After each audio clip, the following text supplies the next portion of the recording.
السلام علیکم ناظرین، آپ دیکھ رہے ہیں پروگرام کاشف عباسی کے ساتھ اسلام آباد اسٹوڈیو سے. آج ہمارے ساتھ مہمان ہیں عمران خان صاحب، چیئرمین تحریک انصاف. خان صاحب، انٹروڈکشن میں نے کوئی نہیں کرا بیکاز آپ کے ساتھ بات کریں گے ڈفرینٹ ایشوز کے اوپر، لیکن کیونکہ گورنر سلمان تاثیر صاحب کا جو قتل ہے کل کا سب سے ریسنٹ موسٹ ایشو ہے، کیا سمجھتے ہیں آپ کیا ہوا؟ واٹ ہیپنڈ دیر؟ دیکھیں کاشف، ملک انتہا پسندی کی طرف جا رہا ہے اور اگر ہم اسی طرح چلتے گئے مزید اور انتہا پسندی کی طرف جائے گا. آپ 2004 سے اب تک 6 سال میں 7 سال میں آپ ٹرینڈ دیکھ لیں کہ ہر سال ایک انٹالرنس پڑ رہی ہے لوگوں کے اندر، ایک غصہ آپ پایا جا رہا ہے چھوٹی چھوٹی باتوں پہ. مسجدوں میں اماموں کو مار دیا، شیعوں کو مار دیا، بریلویوں نے کہ اماموں کو مار دیا، پھر احمدیوں کے مسجد پہ اٹیک کیا، پھر مسیحوں کو اٹیک کیا. ٹارگٹ کلنگ ویسی کراچی میں ہو رہی ہے. تو ایک معاشرہ بالکل ایک انتہا کی طرف جا رہا ہے.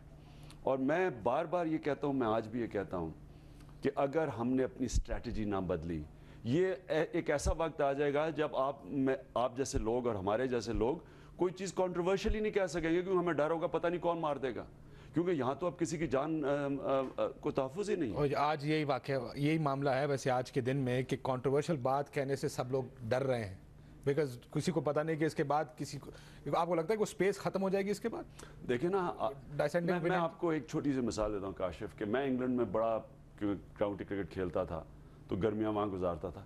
جب بے روزگاری بڑھتی تھی نا تو وہ کیا کرتے تھے، ان کے وہاں بھی انتہا پسند ہوتے ہیں، وہ کیا کرتے تھے، وہ پاکستانیوں کو مارنا شروع کر دیتے تھے کیونکہ وہ جناب ہماری نوکریاں لے رہے ہیں. یورپ کے اندر آپ کے سامنے انتہا، جیسی تھوڑا ریسیشن آتی ہے بیچارے وہ جو امیگرنٹس ہوتے ہیں ان کو مارنا شروع کر دیتے ہیں اور رائٹ ونگ پارٹیز جیتنا شروع کر دیتی ہیں. دیکھیں جب ایک عموماً عوام بیسکلی ماڈریٹ ہوتی ہے ہر ملک میں، لیکن جب ایک مشکل وقت آ جاتا ہے، اور پاکستان میں مشکل وقت ایسے، ایک طرف تو ڈرون اٹیکس، ہمارے اپنے آپریشنز، پورا اجڑ گیا ہمارا قبائلی علاقہ، پختونخوا کے اندر لوگوں کے اندر بے روزگاری کی انتہا ہے، اوپر سے پاکستان میں مہنگائی، لوگوں کا گھر نہیں چل رہا ہے، چلو کھانا پینا نہیں ہے. اس کے سارے کے اندر جتنا ہم اپنے لوگوں کے اندر حالات مشکل ہوتے جائیں گے، اتنی آپ سپیس کم کر دیں گے ان لوگوں کی جن کو آپ کہتے ہیں ماڈریٹ. لیکن آپ بھی تو ڈائسینٹنگ اوپینین ہے نا اس ایشو کے اوپر، کیونکہ سلمان تاثیر صاحب نے آپ کا اور ریاض امیر کا خصوصی طور پر ذکر کیا ایک پریس کانفرنس میں کہ یہ لوگ بھی میرے ساتھ ہیں. وہ کیا اس پہ کیا آپ کا ٹیک کیا تھا اس وقت؟ دیکھیں، بلاسفمی لا کو، کسی قانون کو غلط استعمال نہیں کرنا چاہیے. ہمارا بڑا کلیئر اوپینین ہے کہ کوئی بھی ایسی گنجائش نہیں ہونی چاہیے کہ بلاسفمی لا کو استعمال کر کے لوگوں کو بچارے بے قصور لوگوں کو آپ پھنسا دیں. اور ہم نے اس پہ پوری ریسرچ کی ہے. ابھی سب سے زیادہ جو 530 لوگوں کے جب سے یہ قانون آیا ہے تو انگریزوں کے زمانے کا قانون، برطانیہ میں بھی بلاسفمی لا ہے، لیکن جب سے یہ اس کی شک سخت کی گئی ہے 92 میں ہوئی تھی، تو اس سے ہوا کیا ہے؟ اس سے ہوا یہ ہے کہ 530 ہم دیکھ رہے تھے مسلمان اس میں پھنس گئے ہیں، مسلمانوں کے خلاف بلاسفمی ہوئی ہے. اس کے بعد پھر احمدیوں کے خلاف ہوئی ہے، کوئی 300 وہ ہیں، پھر کوئی 150 مسیح برادری ہے. تو دیکھنا یہ ہے کہ اس معاشرے کے اندر کون سا ایسا احمق ہے کہ جو نبی صلی اللہ علیہ وسلم کے خلاف کون بات کر سکتا ہے. اسے پتہ ہے کہ مسلمان کے لیے اگر آپ ہمارے رسول کو کہتے ہیں برا بھلا تو اس کا مطلب آپ قرآن کی جو گواہ ہیں وہ رسول ہیں، تو اس کا مطلب قرآن کو آپ نے نگیٹ کر دیا. تو اس لیے کون سا ایسا بیوقوف ہے جو کہ یہ کرے گا؟ تو پتہ ہے کہ ریاکشن آئے گا. آپ اس کی امپلیمنٹیشن کے اوپر آپ کا میرے خیال میں کہ اس کی جو امپلیمنٹیشن ہے اس کے اوپر ہمیں غور کرنا چاہیے کہ کیسے لوگ پھنس جاتے ہیں. کیونکہ میں نہیں سمجھتا کوئی عام آدمی، کوئی جس میں عقل ہو وہ یہ ایسے کرے گا.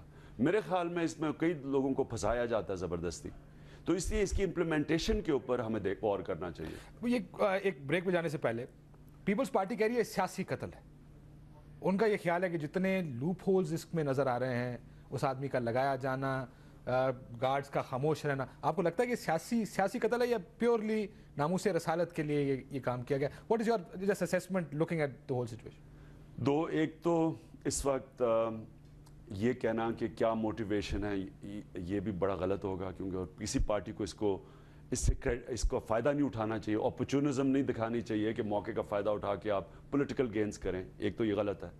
دوسرا، میں یہ سمجھتا ہوں کہ پاکستان کی جو ٹرینڈ ہے پیچھے، آپ دیکھ رہے ہیں کہ انتہا پسندی بڑھتی جا رہی ہے. اماموں کو قتل کیا جا رہا ہے، عالموں کو قتل کیا جا رہا ہے، مسجدوں میں مارا جا رہا ہے، مسجدوں میں کتنے بم پھٹے ہیں. تو اس کا میرا اپنا یہ خیال ہے کہ یہ ایک انتہا پسندی کی وہی کڑی چلتی جا رہی ہے جدھر انٹالرنس سوسائٹی میں بڑھ رہی ہے. انٹالرنس بڑھ رہی ہے. اب بریک سے واپس آتا ہوں خان صاحب. الٹیمیٹم آ گیا میاں نواز شریف صاحب کا حکومت کے لیے. اب آپ اس الٹیمیٹم کو کیسے دیکھتے ہیں؟ حکومت کی اکثریت ختم ہو گئی اسمبلی سے، اس کو کیسے دیکھتے ہیں؟ مڈ ٹرم الیکشنز کیا ہوگا، کس خان صاحب کا اپنا ایجنڈا کیا ہوگا اپنی پارٹی کا نیکسٹ الیکشن میں؟ ان تمام ایشوز پہ بات کریں گے ایک چھوٹے سے بریک کے بعد.